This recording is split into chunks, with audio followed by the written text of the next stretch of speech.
This is 9 News. It is sure another wet day out there. We hope you are joining us from the warmth and comfort of your couch right now. Here's a live look at 3 different locations, I-70 and Soda Creek over there with some snow on the side of the road. And then Denver and Boulder, both just looking very wet and dreary out there. Just a real crummy day outside, but at the end of this, we are going to hopefully get some sunshine later next week. Now, guys, the snow in Morrison, yes. It didn't stop those 2 people from continuing their morning workout. Usually people just say, forget it, I'll hit the gym indoors, but not these. Yeah, it's so Colorado, right, Danielle? So Colorado.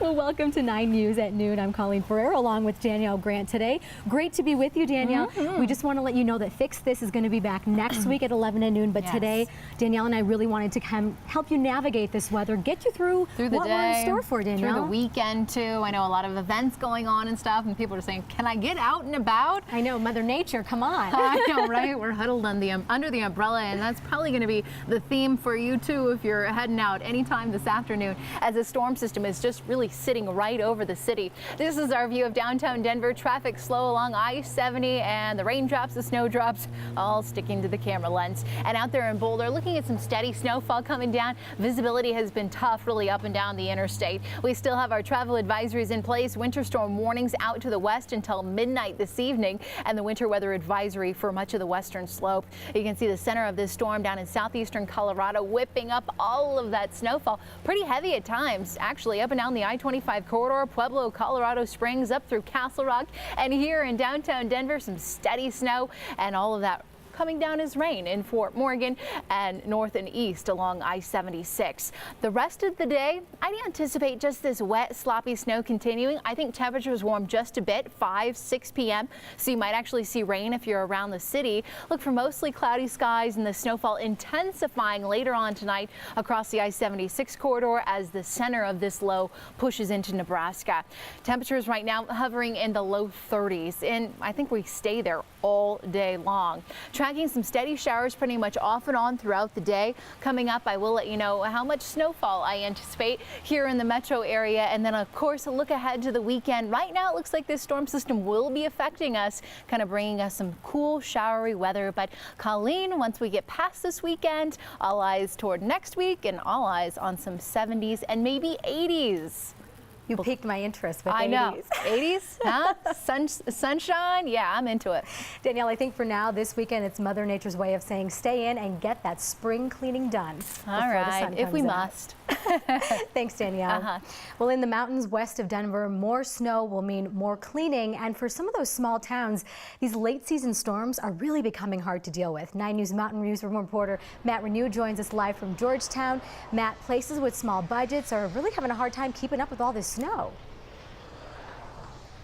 They really are, Colleen, especially it's been tough to keep up with Old Man Winter this season, and in Georgetown that's certainly the case. These late season snowstorms really taking a toll on that town's budget and their equipment. In fact, just today we were over at Town Hall in Georgetown, and Town Administrator Tom Hale's busy trying to get some snow removal equipment. This long snow season just keeps stretching on, and it's taking a big toll on the town's equipment.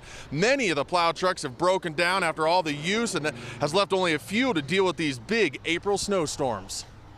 This would be the second large snowstorm this year. We're down to 1 snowplow. The 2 others are being repaired. So it's a problem for a town that doesn't have the higher revenues that Summit and Eagle County has to keep equipment going, and that's part of our challenge. The good news here in Georgetown, as far as the snow goes, is it's been downgraded a little. They were expecting 20 inches, now just about 12 inches. It's still a foot of snow that they're going to have to deal with at some point that's coming down. And Colleen, as you can see, it's really coming down pretty good right now. The flakes are big as snow plows. And you have a nice little bunch of it right there on the top of your head, Matt. Yes, I got a lot of it. And look at that. Oh yeah, and mixed with that wind, it's a pretty sight, but it's sure not a comfortable sight, so go inside and get warm. Thank you so much for joining us, Matt. We really appreciate that. Okay.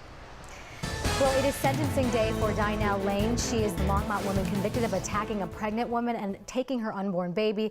Prosecutors are seeking a 126-year sentence. 9 News reporter Vida Urbonis is joining us. And Vida, prosecutors are pushing for her to never be let out of prison. Dinah Lane could get up to 126 years in prison. There is a sentencing hearing in Boulder District Court this afternoon for Lane. She was convicted in February of attempted first-degree murder, 4 felony assault charges, and 1 count of unlawful termination of a pregnancy. Lane faked her pregnancy. She lured Michelle Wilkins to her home with an ad on Craigslist for baby clothes. That's when she beat and stabbed Wilkins and used 2 kitchen knives to remove Wilkins' unborn baby girl in Lane's Longmont home. Prosecutors say the crimes were exceptionally cruel and vicious and that Lane showed no remorse. They say Lane had been trying to prove to her family for months that she was pregnant. She even found a photo of an ultrasound on the internet, printed it out, passed it around, and passed it off as her own. Lane is scheduled to be sentenced this afternoon at 2 o'clock. Vida Urbonis, 9 News. Thank you so much for that update, Vida. Today, a man accused of leading police on a chase and setting a house on fire as a distraction will be formally charged. 28-year-old Brandon Besson is accused of trying to escape a traffic stop in Lakewood last Friday. He avoided the traffic stop and then dragged a detective down the street. Police say he then set a house on fire with people still inside that home. Eventually, officers caught him. Now, another officer was also hurt. Besson is accused of burglary, arson, and assault on a police officer. President Obama is announcing new steps to reduce gun violence here in the U.S. The laws should help manufacturers understand what law enforcement agencies need from so-called smart guns. Now, smart guns are firearms that are technology designed to prevent accidental shootings. They also help find a missing gun. Now, in a Facebook post, the president also announced a new rule to ensure that mental health records about people who shouldn't have a gun are shared with the background check system. And today, crews called off their search for more than a dozen people on board a chopper that went down off the coast of Norway. Search and rescue workers say they don't believe anyone survived the crash. 13 people were on board, and at last check, 11 bodies had been recovered. Witnesses say they claim they saw an explosion and then really thick smoke, but at this point, officers still don't know what caused the crash. Now, Norwegian Civil Aviation, they say they're now working to ban that particular helicopter from flying in that country. Well, the Broncos' newest addition could be starting as quarterback next season. The Broncos traded up in last night's NFL draft to number 26, so they could select Memphis quarterback Paxton Lynch. Lynch will join Mark Sanchez and Trevor Siemian. The 3 of them will then battle out for the starting role. Lynch will be introduced at a press conference at 4 o'clock this afternoon. It is sure just a wet and sloppy day out there. If you've been out there, you know what I'm talking about. It doesn't look like we're going to dry out much over the next few days, but we are just loving all this moisture. Danielle's forecast is next and later. All the rain did not stop these kiddos from getting a taste of live entertainment. We are taking you right to the Shakespeare Festival. Welcome back. So there is a little snow and rain going out there. It is pretty wet, but don't let that stop you from celebrating one of the greatest playwrights of all time. I'm talking about hundreds of artists and students have come together for all things Shakespeare right now at the Denver Center for Performing Arts. And one of them, 9 News reporter Nick McGill, he's there. All those Shakespeare lovers, Nick, for them, this is such a big deal. Yes, that's right. The air doth filled with the sound of Shakespeare. All right, that was bad, but I can assure you that the performance is going on right now far better. Things are in full swing here now at the DCPA. We've got lots of performances going on, more than a dozen different ones outside here going on. They're covered in tents now, thankfully, all the snow that continues to fall on the ground. We've even got a fencing display down the way there a little bit, and I tell you what, despite this bad weather, kids being absolute just troopers. I want to show you some video we took a little bit earlier before things got started. We had a little parade down the 16th Street Mall. Kids with smiles on their faces just marching on throughout that rain and slush.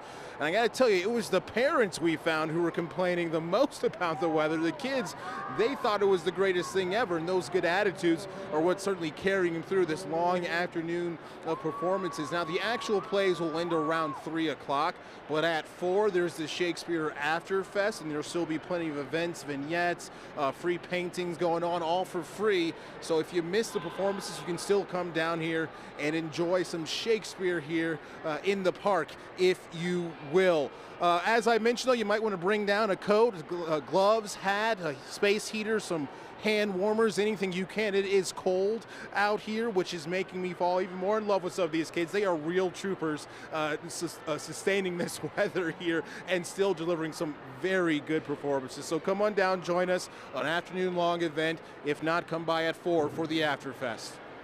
Oh, Nick, thank you so much. Some of those costumes, absolutely incredible with the face paint, the whole getup top to bottom. So really glad to see that those kids are having a good time out there. Thanks so much, Nick McGill, reporting live in Denver. Well, 9 Neighborhoods continues this week, and we are taking you to Denver's Park Hill neighborhood. This is one place that is just full of history, and it has really shaped Denver into what it is today. Welcome back. In 9 Neighborhoods this week, we are taking you to Denver's Park Hill neighborhood. Now, if you're not familiar with where it's at, Park Hill sits on Colfax Avenue on the south, Colorado Boulevard on the west, 52nd Avenue on the north, and Quebec Street on the east. It started to become a residential neighborhood in the early 1900s, and now it is home to close to 30,000 people. So this is what Park Hill looked like in its early days. It was the country with dairy cattle grazing on its rich soil. Park Hill was also home to Colorado's first commercial airport, the Curtis Humphrey Field. There is so much history when it comes to Park Hill, but also a lot of pride. NBA star Chauncey Billups grew up in the neighborhood, and he has a tattoo on his arm that says King of the Hill to show his love and support.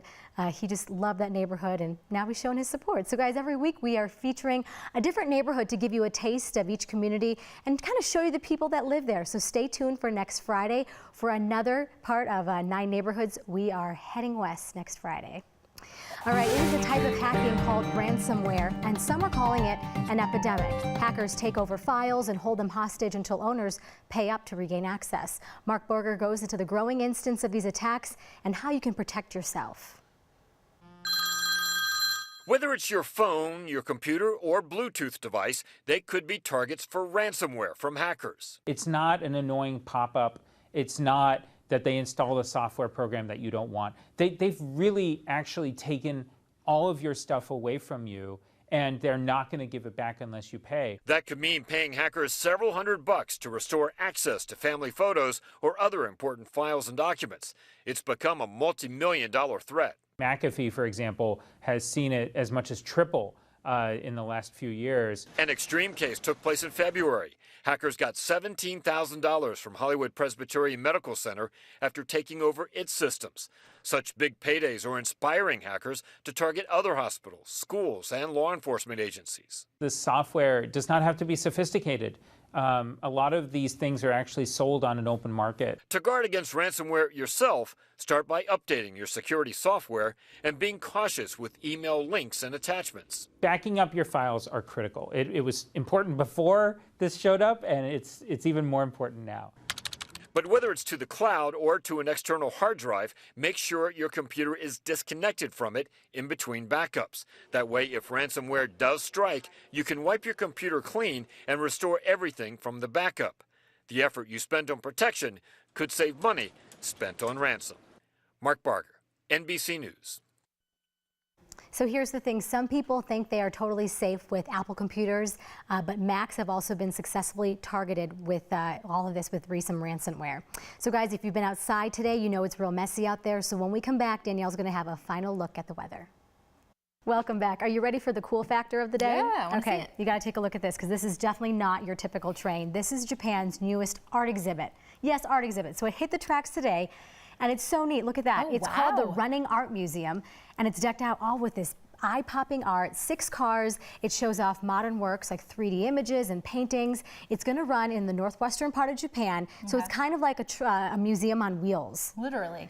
I wonder how far it goes, how far you get to hang out and like check it out. Well, they're having a good time on there. And they're not really bundled up in anything because over there it looks like it's okay. It looks like it's just fine. Around here, a little bit of a different story. Yeah, I mean, it's coming down. It's coming down really hard here in Denver, up and down the I-25 corridor, Eastern Plains. We're going to be looking at some really steady showers, probably for the next couple of hours. You can see Don Lewis capturing his poor pink tulips in his backyard that are now coated in that winter white. The snowfall sticking if you live further south, of course, in the foothills out west. west across the western suburbs. Here in town, it's not too bad. So far for the season, 69.3 inches, and I think we'll add just a couple more inches on top of that. As far as the precipitation goes, whether we get it in the form of rain, whether we get it in the form of snow, it's going to be a lot around here, anywhere from about 1 to 2